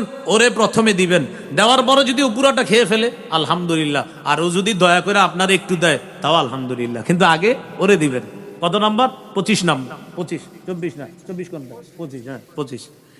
হাদিসে আসছে, ইজা উতিয়া রাসূলুল্লাহ সাল্লাল্লাহু আলাইহি সাল্লাম বিবাকুরাতিল ফাকিহা। গাছের প্রথম ফলটা নবীজির কাছে হাদিয়া আনতো সাহাবীরা। গাছের প্রথম ফল নবীজি কি করতেন? এটা ওয়াদাআহা আলা আইনাইহি ওয়া শাফাতাই। নবীজি এই ফলটাকে চোখে লাগাইতেন, ঠোঁটে লাগাইতেন। সুবহান। নবী ফলের দিকে তাকায় বলতেন, আল্লাহ এই প্রথম ফলেও বরকত দেন, বাগানের শেষ ফলে, গাছের শেষ ফলেও আপনি বরকত দেন। সুম্মা ইউতিহা মান ইয়াকুনু ইনদাহু মিনাস সিবিয়ান। পাশে কোনো শিশু থাকলে নবীজি ফলটা তারে দিয়ে দিতেন, নাও এটা তুমিই খাও। সুবহানাল্লাহ। তাহলে শিশুকে খাবারের ক্ষেত্রে অগ্রাধিকার দেওয়া। কত গেল? 25। 26 নাম্বার, শিশুর সাথে বালখিল্যতা করার সুযোগ দেওয়া। দেখেন কি বললাম, শিশুকে বালখিল্যতা করার সুযোগ দেওয়া। বালখিল্যতা কাকে বলে? আপনার দাড়ি ধরে টান দিবে, আপনার টুপিটা টান দিবে, আপনার জামাটা টান দিবে। মাঝে মাঝে এরকম যদি টুপিটা টান দেয়, আপনার কাজ নাই কোনো, মনে করেন টুপিটা ওরে টান দিতে দিয়েন, ও মজা পাইতেছে, ও করুক, ও একটু আপনার টুপিটা টান দেখ। আপনার মেসওয়াকটা নিয়ে যাবে, এটা করুক, ওরে এটা করতে দেন। কেন? ও আনন্দ পাচ্ছে, এটা করতে দেন। দলিল সহিহ বুখারীর বর্ণনা 5993 নম্বর হাদিস। মন দিয়ে শোনেন, এই হাদিসটা একজন নারীর হাদিস। মাশাআল্লাহ, এটা মহিলা মাদ্রাসার না মাহফিল। ওনার নাম উম্মে খালেদ। বলেন কি নাম? রাদিয়াল্লাহু তাআলা আনহা। এই সাহাবিয়া বলেন, আমি যখন ছোট ছিলাম আমার আব্বার সাথে নবীজির কাছে গেলাম। আলাইয়া কামিসুন আসফার, আমার গায়ে একটা হলুদ রঙের জামা ছিল। আমি আগেই বলছি মেয়েদের কালারে ছাড়াস, মেয়েদের কালারে ছাড়াস। তো তিনি বলেন আমার শরীরে একটা হলুদ রঙের জামা ছিল। নবী আমার জামাটা দেখে বললেন সানা সানা। আমরা বলি না আহ কি সুন্দর কি সুন্দর। তো নবী আমার জামা দেখে বললেন সানা সানা। সানা সানা এটা হাফসি ভাষা। নবীজি এমনি হাফসি ভাষায় বললেন সানা সানা। এটার আরবি হলো হাসানা হাসানা, মানে সুন্দর সুন্দর। মাশাল্লাহ, খুব সুন্দর জামা। তো বাচ্চাদের এরকম জামা দেখলে আপনিও বলবেন মাশাল্লাহ, অনেক সুন্দর অনেক সুন্দর। কেন? আমার নবী বলছে, তাই আমি বলবো, সুন্নাহ পালন করুন। এবার দেখেন কি হয়েছে। ওই মেয়ে সাহাবিয়া রাদিয়াল্লাহু তাআলা আনহা, তিনি বলেন আমি ছোট মানুষ, তো আমি দেখলাম নবীজির এই কাদের এইখানে কবুতরের ডিমের মতো একটা মোহরে নবুয়ত, ও যেটা নবীজির শেষ নবী হওয়ার দলিল। ফাজাহাবতু আলআবু বিখাতাবিন নুবুওয়া। সুবহানাল্লাহ। উনি বলেন আমি নবীর এই মোহরে নবুয়ত নিয়ে খেলা করা শুরু করলাম। নবীজির ওই মোহর নিয়ে আমি খেলা করা শুরু করলাম। জাজারনি আবি, আব্বা একটা ধমক দিছে, কি করো? নবীর মোহর নিয়ে খেলা করো। নবীজি আমার আব্বারে বললেন দাহা, আরে রাখো না, ওরে খেলতে দাও। রাখো, দাহা, ও আমার মোহরে নবুয়ত নিয়ে খেলতেছে, ওর ভালো লাগতেছে, তুমি এমন করো কেন? ওরে খেলতে দাও। আল্লাহর হাবিব তার মোহর নিয়ে একটা ছোট্ট মেয়েকে খেলতে দিতেছে, বাবা ধমক দিছিল। নবী বললেন দাহা, আরে ছাড়ো না, ওর ভালো লাগতেছে, ছোট্ট মানুষ, ওর মন খুশি হইতেছে, ওরে আমার মোহর নিয়ে খেলতে দাও। অভিভাবক, আপনাদেরকে হাতে পায়ে ধরে বলছি, ওই চার কোণার জিনিসটা এটা শিশুদের থেকে দূরে রাইখা ওদেরকে একটু সময় দেন, ওদের সাথে একটু খেলাধুলা করেন, ওদেরকে বালখিল্যতা করার সুযোগ দেন। আপনার মেসওয়াকটা ধরবে, আপনার দাড়ি ধরবে, আপনার টুপি ধরবে, আপনার জামাটা ধরবে, মাঝে মাঝে আপনার জামা ধরে পিছন দিয়ে টান দিবে। এগুলা ওরে সুযোগ দেন। এইভাবে সন্তানকে সময় দেওয়ার চেষ্টা করেন। আল্লাহ তৌফিক দান করেন। কত গেল? 26। 27 নাম্বার, শিশুকে বলেন, বলেন এটা শিশুকে ভুলেও, আবার বলেন ভুলেও শিশুর সাথে মিথ্যা বলা যাবে না। শিশুর সাথে কখনো মিথ্যা কথা বললেন না। একবার যদি ওর মাথায় ঢুকে, ও সারা জীবনই মিথ্যা কথা বলবে। ওরে মিথ্যা কথা বললেন না। আবু দাউদের হাদিস 4991 নম্বর হাদিস। এই হাদিসে আসছে আব্দুল্লাহ ইবনে আমির রাদিয়াল্লাহু তাআলা আনহু বলেন, আমি আমার বাসায়, নবীজিও আমাদের বাসায়, আমার আম্মা আমারে ডাক দিছে, আব্দুল্লাহ এদিকে আসো তো বাবা, তাল কর্তিকা, আব্বু এদিকে আসো, তোমাকে কিছু দিব। আমাদের বাংলাদেশি ভাষায় বলি, বাবা এদিকে আসো তোমারে মজা দিব, আম্মু এদিকে আসো মজা দিব। আসার পর দেন নাই, এই যে দেন নাই, মিথ্যা কথা। এই কাজ ভুলেও করেন না। এবার দেখেন ঘটনা কি ঘটে হাদিসে।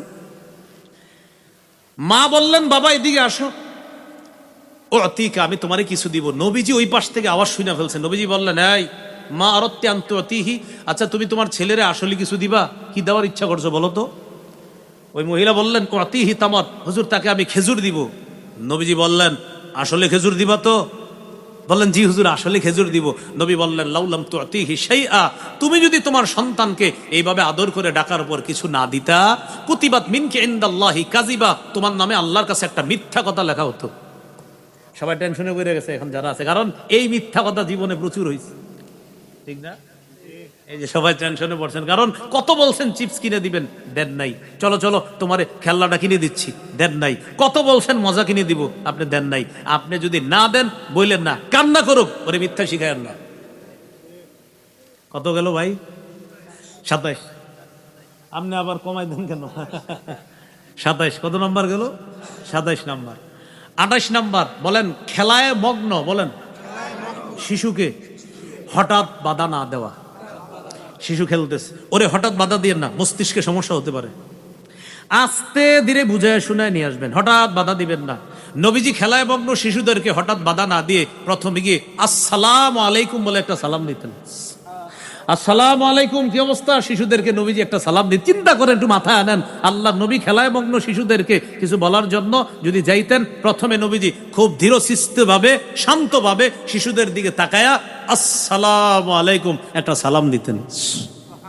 সালাম দেওয়ার পর শিশুরা বুঝতেন নবীজি সালাম দিছে, আর শিশুরাও নবীজির দেখলে খুব খুশি হইতো। এই জন্য তারাও অপেক্ষা থাকতো, দেখি কি বলে। দেখেন, এই যে ওরা অপেক্ষা হয়ে গেছে, ওরা প্রস্তুত হয়ে গেছে, এবার নবীর কথা ওরা নিবে। বুঝাইতে চাইলাম, হঠাৎ বাধা না দেওয়া। সহিহ মুসলিমের বর্ণনা 6272 নম্বর হাদিস। এই হাদিসের নাম্বারটা আপনাদের পকেটের উস্তাদ অনুযায়ী, মুসলিম শরীফের নাম্বারটা বললাম, আপনাদের পকেটে একটা উস্তাদ আছে, ওই অনুযায়ী অনেকে আবার মিলায় চা দোকানে চিপা চুপা যে এদিকে হাদিসটা মিলে কিনা, ওই পকেটে যেটা আছে।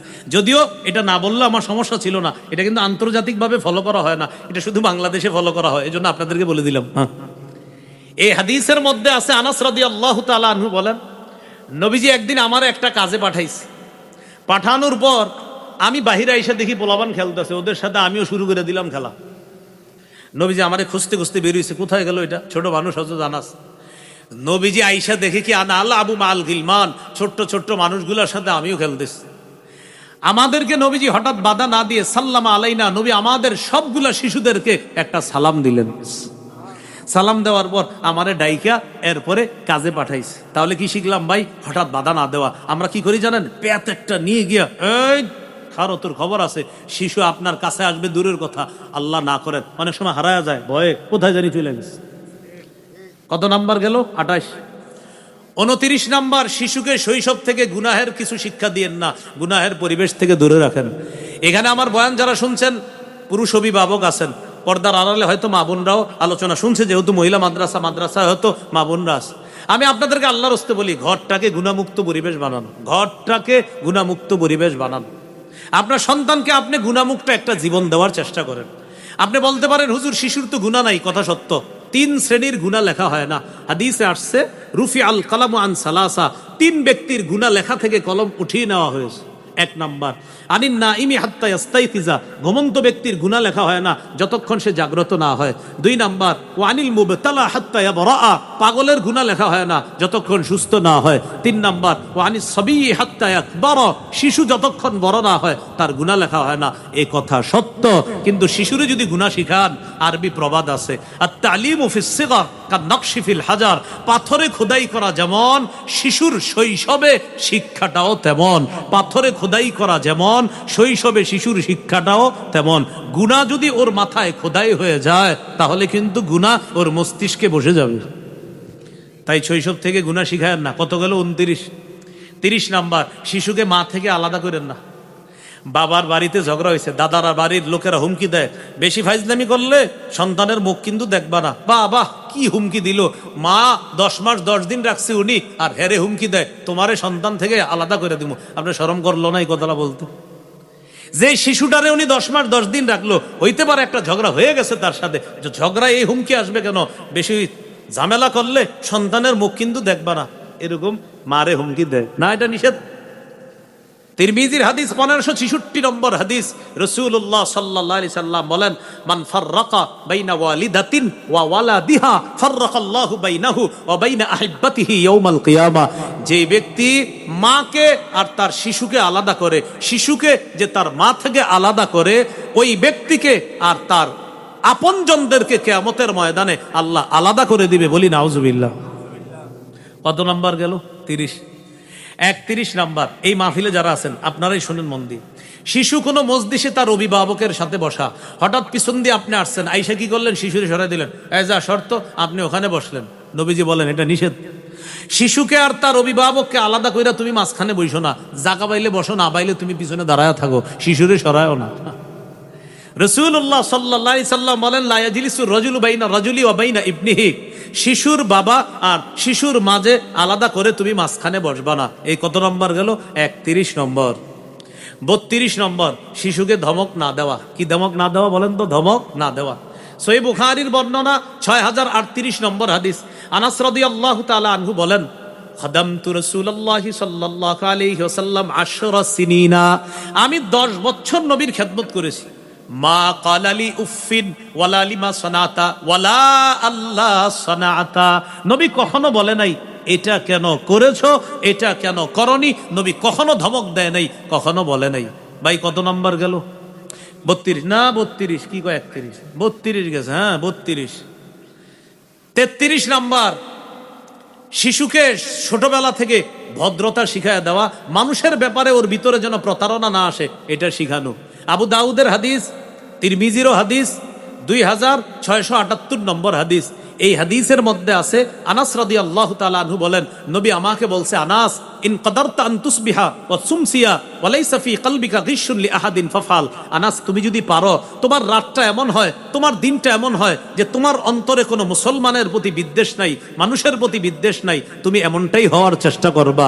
আনাস, তোমার ভিতরে কারো প্রতি খারাপ বিদ্বেষ রাখবা না। যদি এমনটা করতে পারো, এটা যদি করতে পারো, আমার সুন্নাহ জিন্দা করলা। আর আমার সুন্নাহ যদি জিন্দা করতে পারো, জান্নাতে ওই ব্যক্তি আমার সাথে থাকবে। কত গেল? 33। 34 নম্বর, শিশুর জন্য দোয়া করা। বলেন, শিশুর জন্য কি করা? দোয়া করা। সহিহ বুখারীর 6344 নম্বর হাদিস। এই হাদিসে আসছে, হযরত আনাসের মা, আনাস রাদিয়াল্লাহু তাআলা আনহুর মা নবীজিকে বললেন, হুজুর আপনার খাদেম আনাসের জন্য একটু দোয়া করেন। নবী বললেন, আল্লাহুম্মা আকসির মালা আকসির ওয়ালাদা। আল্লাহ আনাসের সম্পদ বাড়ায়া দেন, আনাসের সম্পদ বাড়ায়া দেন, সন্তান বাড়ায়া দেন। ওয়া বারিক লাহু ফিমা আতাইতা, আনাসকে যেই সম্পদ আর সন্তান দান করবেন, এটাতে আল্লাহ আপনি বরকত দিয়ে দেন। কত নম্বর গেল? 34 নম্বর। কত নম্বর গেল? 34। এই 34টা হলো শিশুর শৈশব থেকে মোটামুটি অধিকার। আরো বাকি আছে 30টা। 34-এ আর 30-এ কত হয়? 64টা। বাকি 30টা আপনারা আমার সংকলনটা যাদের কাছে আছে পড়ে নিবেন ইনশাল্লাহ। বাকি 30টা শেষ করা মোটেই সম্ভব হবে না, শেষ হবে না। 34টা মোটামুটি শৈশবের অধিকার। এইভাবে তাদের জন্য আমরা দোয়া করব, তাদের বিরুদ্ধে বদদোয়া না করা। আল্লাহ আমাদের সকলকে যেই 34টা অধিকার বলা হলো, যতটুকু মনে রাখতে পারেন, মা স্বামী যারা আছেন, স্বামী স্ত্রী যতটুকু মনে রাখতে পারেন, অতটুকু মনে রেখে ওই আলোকে শিশুকে সভ্য একজন আদর্শ মানুষ হিসাবে যেন গড়ে তুলতে পারি, আল্লাহ তৌফিক দান করেন। আমার একটা সংকলন আছে, মিম্বরের আমানত। এই সংকলনের প্রথম খণ্ডে আপনি 64টা অধিকার আপনি পাবেন প্রথম খণ্ডে। দ্বিতীয় খণ্ডে পাবেন শিরিক বেদাত সম্পর্কে শিশুকে সচেতন করা, এটা দ্বিতীয় খণ্ডে পাবেন। আপনি শৈশব থেকে শিরিক থেকে দূরে থাকবেন। আপনার শিশু যেন আপনারা বলে, বাবা তুমি এটা থেকে দূরে থাকছো কেন, আপনি তখন সাথে সাথে বলবেন, এটা গেলে আল্লাহ গুনাহ দেয়, এটা ওরে শিখাবেন, ও যেন এটা থেকে দূরে থাকে। বেদাত থেকে দূরে থাকবেন, এটা যেন শিশু শিখতে পারে। অনেক বেদাতিরা দেখছি তার বেদাতি সন্তানকে পাশে নিয়ে হেও বেদাত করে, সন্তানও বেদাতি করে, ছোট্ট সন্তান। আবার বলে, কি বলে জানেন? কয়, যে গাছের ফল ফল তো সেরকমই হবে, গাছ যেমন ফল তো তেমন হবে। মানে আমিও বেদাতি, আমার সন্তান তো বেদাতি হবে বলতেছে, বুঝাইতেছে। মানে অনেক বেদাতি তাদের শিশু সন্তান এর সাথে বেদাত করে আর বলে, গাছ যেমন ফল তো তেমন হবে। মানে উনি বুঝাইতে চায় উনি যেমন বেদাতি, সন্তানও এরকম বেদাতি হয়েছে, এরকম। এই জন্য শিরিক বেদাত সম্পর্কে সন্তানকে কিন্তু সচেতন করা, এটা 2 নম্বর খণ্ডে পাবেন। 3 নম্বর খণ্ডে পাবেন হালাল হারাম সম্পর্কে শৈশব থেকে সন্তানকে আপনি দূরে রাখা। ইসরায়েলের বিরুদ্ধে যে টাকাগুলা যায়, আপনার ইসরায়েল ফিলিস্তিনের বিরুদ্ধে যে টাকাগুলা আপনার উপার্জন করতেছে, এই টাকাগুলা যেই মাধ্যমে আসে, ওই মাধ্যমগুলো আপনি অ্যাভয়েড করবেন, এগুলাকে আপনি দূরে রাখবেন। আপনার সন্তান যেন ছোটবেলা থেকে যে কিছু কিছু বিষয় থেকে আপনি দূরে থাকেন, ওরও যেন মাথায় ঢুকে এইটা থেকে দূরে থাকতে হবে, এইভাবে যেন ও শিখতে পারে। হ্যাঁ, কথা বুঝে আসছে? হালাল হারাম সম্পর্কে সচেতন করা। 4 নম্বর খণ্ডে স্বামী স্ত্রীর অধিকার, দুইজনে মিলেমিশে কিভাবে সংসারটা সাজাবেন, এটা 4 নম্বর খণ্ডে পাবেন। 5 নম্বর খণ্ডে তাওহীদের আলোচনা, প্রায় 250 পৃষ্ঠা বিবির আলোচনা। 6 নম্বর খণ্ডেও সালাতের আলোচনা, নামাজের আলোচনা, এটা 250 পৃষ্ঠা। 7, 8 নম্বর খণ্ডে পাবেন শিশুর প্রস্রাব আপনার গায়ে লাগলে নাপাক হবে না পাক হবে, অনেকের ভিতরে ভুল ধারণা আছে। শৈশবের শিশু সম্পর্কে অনেকগুলা মাসালা আছে, নামাজেরও মাসালা আছে নারী পুরুষের। 7, 8 নম্বর খণ্ডে। 9 নম্বর খণ্ডে সিয়াম সম্পর্কে আলোচনা, জাকাত সম্পর্কে আলোচনা। শিশু বালেগ হওয়ার আগেই ওরে রোজা রাখা শিখাইবেন। এই রমজানে ওরে 3টা রাখাইবেন, পরের রমজানে 6টা, পরের রমজানে 12টা, পরের রমজানে 24টা, যেন বালেগ হওয়ার আগে মোটামুটি রোজা রাখার অভ্যাস হয়। বালেগ হওয়া মাত্রই যেন 30-29টা ওর জন্য কোনো ব্যাপার না হয়। এইভাবে এটা 9 নম্বর খণ্ডে। 10 নম্বর খণ্ডে হজ সম্পর্কে আলোচনা। কারো যদি প্রয়োজন হয় কোনো লাইব্রেরিতে বললে